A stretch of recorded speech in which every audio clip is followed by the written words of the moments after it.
Bueno, yo creo que Colombia es un país muy bonito, o sea, el clima de Bogotá me encanta, el paisaje de lo que conozco de Colombia me gusta, la gente es muy agradable. Lamentablemente creo que tienen una situación política, social complicada, muy difícil. Yo espero que la visita del Papa anime a los colombianos para resolver de un modo pacífico y un modo de reconciliación todo este problema que están viviendo. Pero me parece que no solamente es el tema de la reconciliación, sino también el tema de los contrastes sociales. Mucha pobreza y mucha riqueza. Mucha gente que vive muy mal y que vive muy bien, demasiado bien. Entonces yo creo que eso no es bueno en ninguna parte.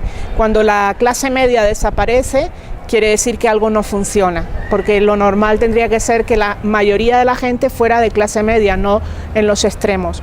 Concretamente en Bogotá esto se visibiliza con el norte y el sur y es muy duro. Yo he visto un poquito de la zona norte, no mucho, y realmente es muy triste que se den este tipo de situaciones en un país tan rico. Al fin de cuentas es un país rico.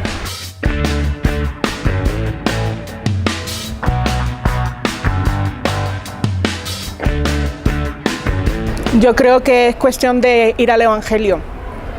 El Papa siempre va a ser criticado porque es una persona muy libre, que solamente mira el Evangelio y vive e intenta que vivamos todos el Evangelio.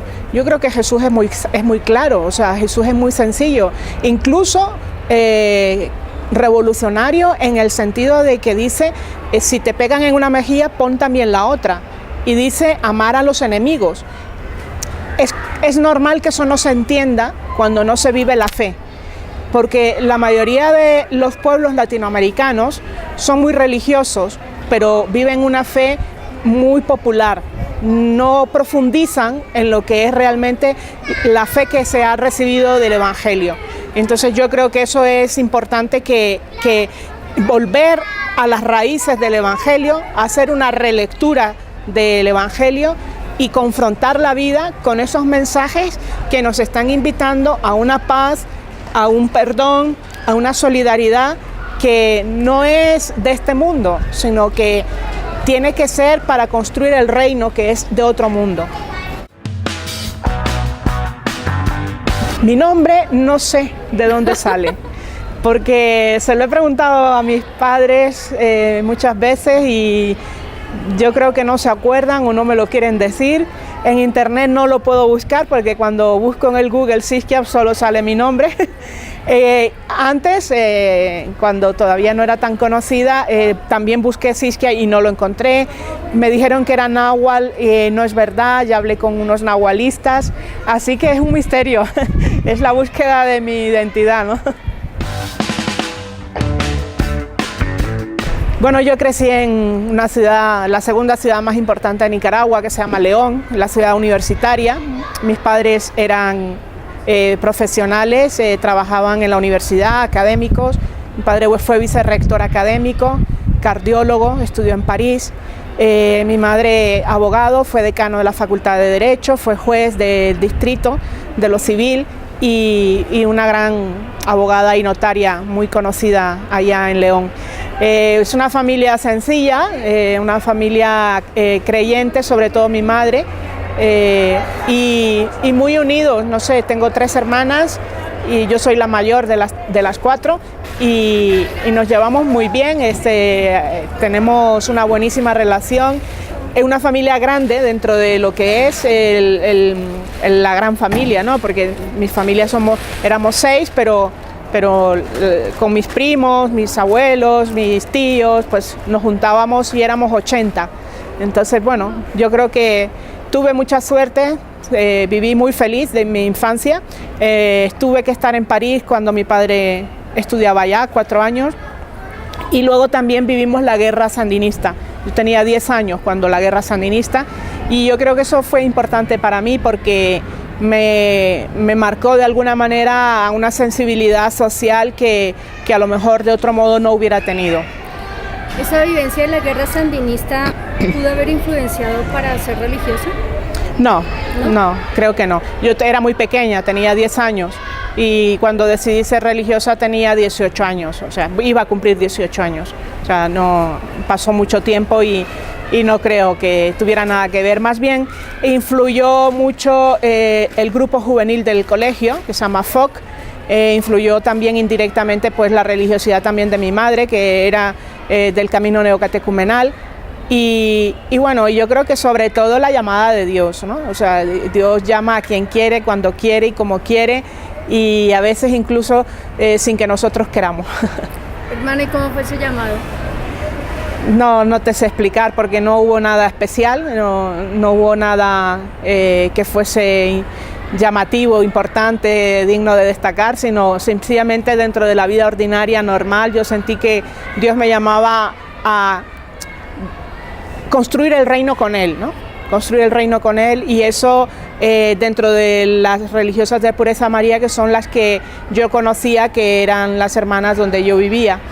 Y bueno, yo creo que esa llamada se fue confirmando luego con los años, poco a poco, a través del noviciado, el juniorado, luego ya los votos temporales, los votos perpetuos. Cada paso era ir buscando si realmente era una confirmación de que no era mi voluntad, sino la voluntad de Dios. Sí, yo creo que el mundo de hoy es una aldea global. Precisamente por eso hace falta que haya en este mundo la levadura en la masa. La levadura es poquito, muy poquito, para que la masa se pueda fermentar. No solamente los religiosos, sino los cristianos en general estamos llamados a eso. Pero yo creo que los religiosos somos también pues ese punto de sal en el mundo que le da un poquito más de sabor. Al estar libres de compromisos mundanos, pues tenemos como el corazón más disponible para poder entregarnos a los demás, a las buenas causas, a la causa de cada persona y a intentar crear un futuro distinto y al tiempo completo. Yo creo que lo que distingue a una religiosa de un seglar, de un laico, es que podemos hacer lo mismo, exactamente igual, pero la religiosa lo hace 100% para Dios y a tiempo completo y con toda su vida y su corazón dedicado única y exclusivamente a Él. En cambio el laico pues está un poquito más dividido, que es normal porque tiene que atender a su familia, tiene que atender a su trabajo más personal, aparte del trabajo de construir ese reino, ¿no? En realidad fue a raíz de que yo estudié un máster oficial en periodismo allí en España y el movimiento 15M de Madrid, bueno, de España en general, ¿no? Cuando yo estudié el máster ya tenía Twitter, pero no lo usaba. Y cuando terminé, sabía que la mayoría de las noticias de la actualidad estaba dándose en tiempo real en esta red social. Muchos de los periodistas con los que yo estaba, los más reconocidos, mis profesores, estaban ahí. Entonces, bueno, ya me empecé a fijar un poco más. Y enseguida sucedió el movimiento 15M, que es un movimiento similar al de la Primavera Árabe en España, movimiento que al final de cuentas pues a mí no es que me guste, pero que en un principio parecía algo bueno porque movilizaba a la gente. La sociedad española estaba muy dormida ante la corrupción, ante las injusticias sociales, y el movimiento los despertó. Y yo quise ver cómo se había fraguado todo eso, cómo se había conseguido movilizar a tanta gente, y entonces fue cuando ya me metí un poco más. Luego tuve que cubrir para el periódico El Mundo la Jornada Mundial de la Juventud de ese año, el año me parece que era el 2014, parece que fue, ahora no me acuerdo bien, que fue cuando el Papa fue a Madrid, y la verdad es que ahí fue donde lo empecé a usar mucho más, ya con el sentido con que lo estoy usando ahora, que es un sentido más evangélico, más pastoral, ¿no?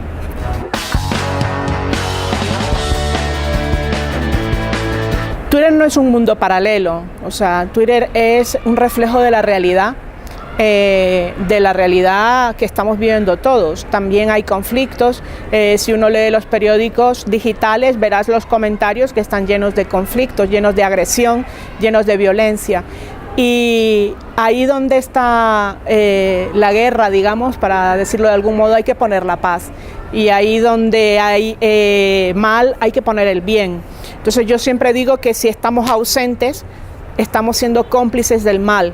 Si nosotros no estamos presentes ahí, no tenemos derecho a criticar qué es lo que está pasando, ¿no? Y el estar presente también ayuda, creo, a mucha gente y nos ayuda a nosotros religiosos también, porque yo creo que los religiosos no podemos vivir en una burbuja irreal, de una fantasía, de un mundo utópico que no existe. Igual que cuando uno sale a la calle corre peligros, también cuando sale a las calles digitales corren los mismos peligros, ¿no? Sobre todo aquí en Bogotá me han dicho que no es tan seguro salir a las calles. Pues las calles digitales son exactamente lo mismo. Y en España mismo, a mí cuando salgo a la calle en el metro de Madrid me han insultado, no es nada extraño. Entonces, bueno, yo creo que es dar la cara por Jesucristo, es ponerle rostro a la iglesia, es ser intentar ser signo de Dios en ese mundo tan violento y tan agresivo, y a veces también pues disfrutar de conversaciones interesantes y de temas que yo creo que son muy humanos y que nos ayudan a todos.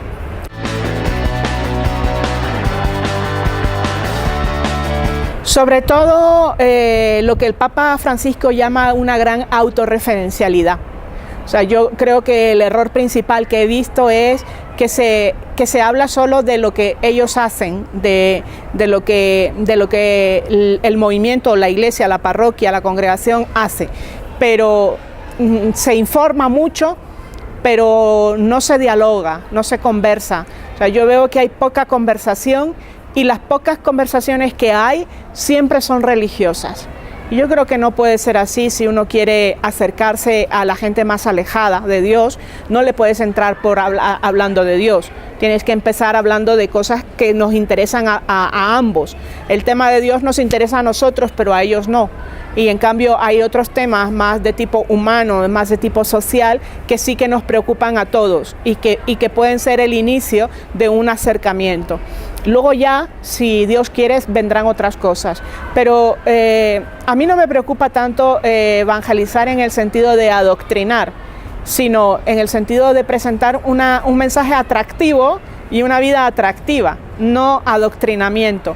Y esto también lo dice el Papa Francisco, dice que la fe, bueno, incluso Juan Pablo II decía, la fe no se impone, sino que se propone. Y el Papa Francisco dice que presentemos la fe que por atracción, no por proselitismo, que no hagamos proselitismo sino atracción. Entonces esas cuentas católicas o de sacerdotes o de religiosas normalmente solo hablan de temas religiosos, y el mismo Papa Francisco y el mismo Monseñor Celli decía, no bombardeemos con mensajes religiosos, porque nadie, ni en la vida real, está todo el día hablando solo de religión. Entonces mostremos un rostro humano, un rostro alegre, un rostro cercano. Entonces, bueno, para eso hay que conversar, hay que escuchar y hay que interesarse por lo que sucede a nuestro alrededor. Sí, bueno, iMisión yo creo que es un proyecto de Dios al fin de cuentas. La verdad es que nunca soñamos nosotros que fuera a llegar donde ha llegado. Ahora mismo es una asociación, legalmente, es una asociación, pero es una comunidad a fin de cuentas, o sea, personas que lo que intentamos es transmitir esta visión que te estaba explicando de la evangelización digital. Entonces, transmitirla no solamente en el día a día a través de las redes sociales, sino también ayudando a personas y grupos y a organizaciones a que también comprendan esta forma de evangelizar. Entonces, organizamos congresos, organizamos jornadas de formación y también a veces damos cursos a gente que nos lo pide, ¿no? A grupos que nos lo piden. Los objetivos principales son esos, son ayudar a ofrecer formación, crear una red de y misioneros, la I es de internet y misioneros, y luego también los enlaces hacerlos de manera presencial mediante los eventos presenciales. Cada vez se ha ido haciendo más grande, cada vez se ha ido haciendo más visible en la Iglesia de España y Misión, y la verdad es que nos alegramos mucho, pero también a veces nos da un poco de susto de hacia dónde y qué es lo que quiere Dios con Misión, ¿no? Estamos en camino para descubrirlo. Este año ustedes tuvieron un congreso de Misión. Sí. ¿Hubo gente de otros países? Sí. ¿De los 5 continentes?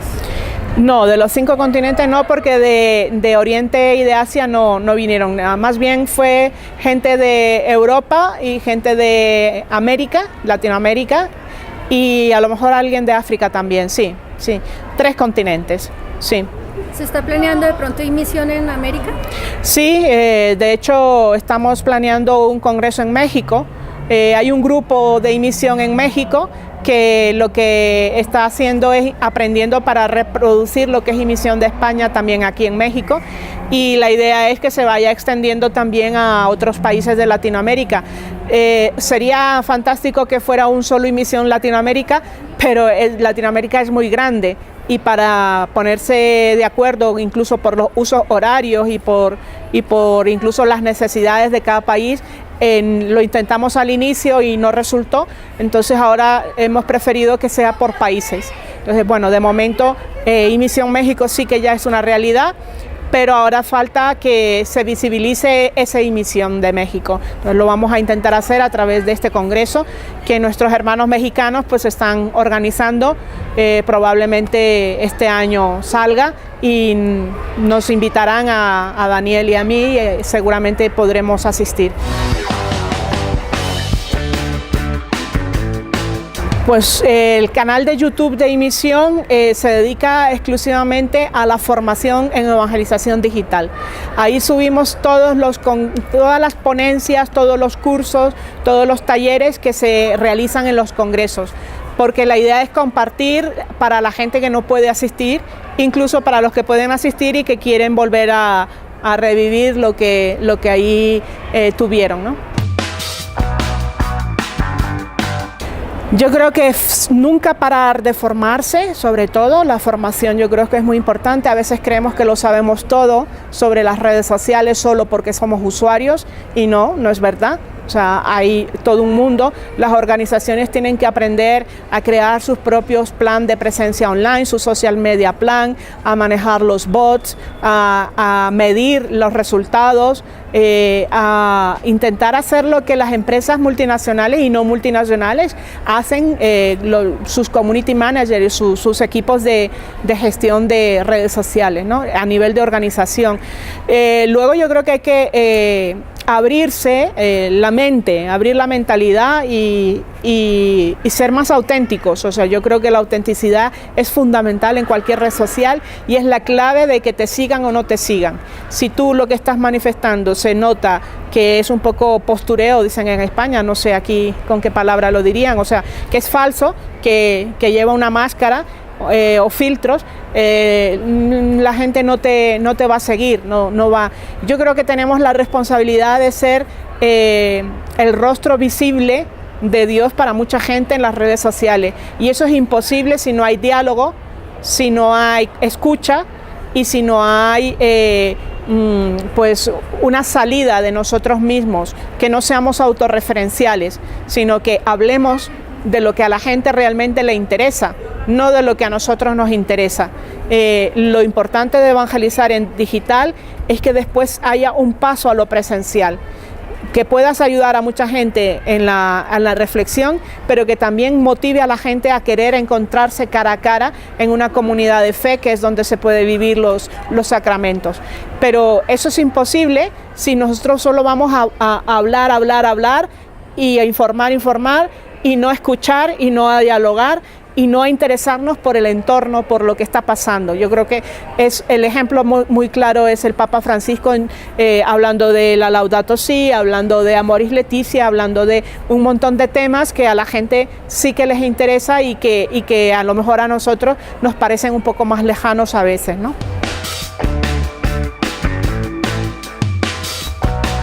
Bueno, a mí me gusta Master of Chant.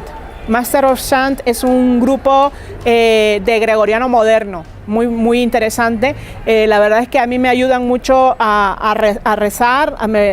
No es el gregoriano de toda la vida, es un gregoriano muy actual, pero las letras son de cantos gregorianos y la música va combinando un poco lo tradicional con lo innovador, con lo actual, de verdad. Ese grupo es el que más me gusta de todos.